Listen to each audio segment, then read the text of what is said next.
నిజంగా కూడా ఒక పండుగ వాతావరణమే కనబడుతున్నది. ఎందుకు పండుగ జరుగుతున్నదంటే ప్రతిసారి మనం పత్రికలో కథ చదువుతాం, ఈ పండుగ వెనుక కథ ఇది అని. మన పండుగకు ప్రధానమైన కథ ఏంటంటే ప్రమోషన్లు వచ్చినాయి. జీవితకాలంలో ఒక్కసారైనా ఒక ప్రమోషన్ను చూస్తావా అని నిరాశలో ఉన్నటువంటి ఉపాధ్యాయులకి ఈ ప్రమోషన్ రావటం ఎంత కీలకమో నాకు తెలుసు.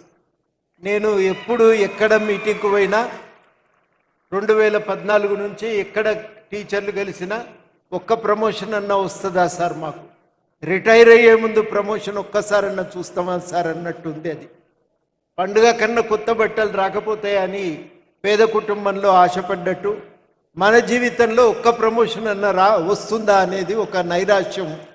దాని నుంచి విముక్తి కలగటం అంటే ఇది నిజంగానే పండుగ జరిగినట్టే. హైదరాబాద్లో ఇదంతా కూడా బోనాల వాతావరణం ఉంది. అట్లాంటి ఒక బోనాల పండుగ జరిగినట్టే ఉంది ఇవాళ.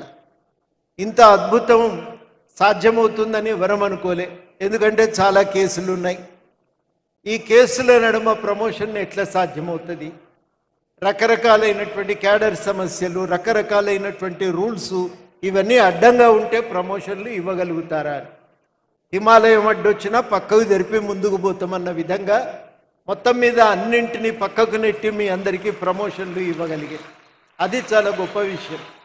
ఈ ప్రమోషన్ని వాళ్ళ నిజంగానే పండుగ అంటే నాకు ఒక టీచర్ చెప్పిండు, ప్రమోషన్ వచ్చిన వాళ్ళు ఒక 30,000 దాకా ఉంటారేమో సార్, ప్రమోషన్ రాకుండా ట్రాన్స్ఫర్ అయ్యి మళ్ళొక 30,000 మందికి ఆ హెచ్ఆర్ఏ జోన్కి వచ్చిండ్రు, వాళ్ళకు కూడా జీతం పెరిగింది, మాకు పెరిగింది, వాళ్ళకు కూడా జీతం పెరిగింది.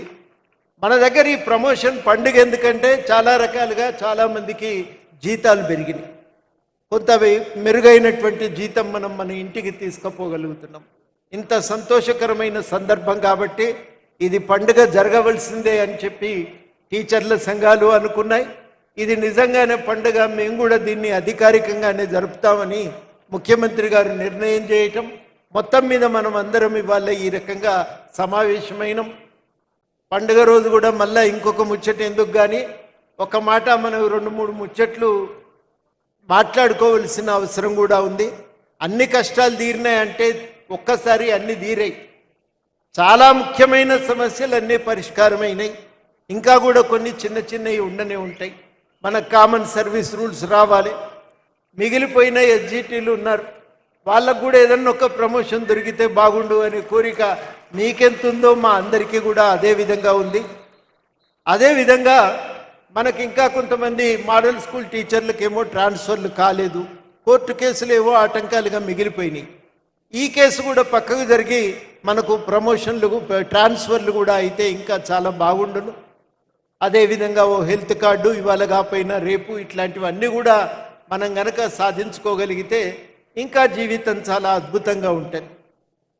ఇవన్నీ చాలా బాగున్నాయి. కానీ రాష్ట్రంలో గవర్నమెంట్ స్కూళ్ళల్లో చదివే పిల్లల సంఖ్య కూడా మనం పెంచగలిగితే మనకి సౌకర్యం కలిగినందుకు మనం నిజంగా చాలా సంతోషపడవలటమే. ఎంత సంతోషపడతామో మన గ్రామస్తులు పిల్లలు కూడా అంతే సంతోషపడే సందర్భం కూడా రావాలని కోరుకుందాం. ఇది ఒక్కరి కోరిక కాదు, మన అందరి కోరిక కూడా కావలసే ఉంటుంది. తప్పనిసరిగా స్కూళ్ళు బాగుపడాలి. దానికి కూడా కొంత నిధులు గవర్నమెంట్ అయితే కేటాయిస్తూనే ఉంది. మెరుగైనటువంటి సౌకర్యాలు అట్లాంటివన్నీ కూడా గవర్నమెంట్ ఆలోచన చేస్తున్నది. సౌకర్యాలు ఇస్తాం, మీ సర్వీస్ సమస్యలు పరిష్కరిస్తాం, పిల్లలకు చదువు చెప్పండి, అంతకు మించి మనల్ని అడుగుతున్నది ఏమీ లేదు. మనం తప్పనిసరిగా విద్యార్థుల సంఖ్యను పెంచాలి, మెరుగైనటువంటి రిజల్ట్స్ కూడా మనం సాధించి చూపాలి. అది మన వంతు ఒక బాధ్యతగా ఈ సమాజానికి పట్ల ఒక కర్తవ్యంగా మనం చేయవలసినటువంటి అవసరం కూడా ఉంది. ఇవన్నీ కూడా మనం ఇవాళ దృష్టిలో పెట్టుకుందాం. కోటి సంతోషాలతో ఇక్కడికి వచ్చినాం. ఆ సంతోషాలతో మరి తప్పనిసరిగా ఒక ఘనంగానే పండుగ వాతావరణం. ఈరోజు వాతావరణానికి ఈ పరిస్థితుల్లో ఇంకా చాలామంది మాట్లాడాలి, కానీ ముఖ్యమంత్రి గారు చాలా విషయాలు చెప్పవలసి ఉంటుంది. కాబట్టి నాకు ఈ అవకాశం ఇచ్చినందుకు మీ అందరికీ కృతజ్ఞతలతో సెలవు.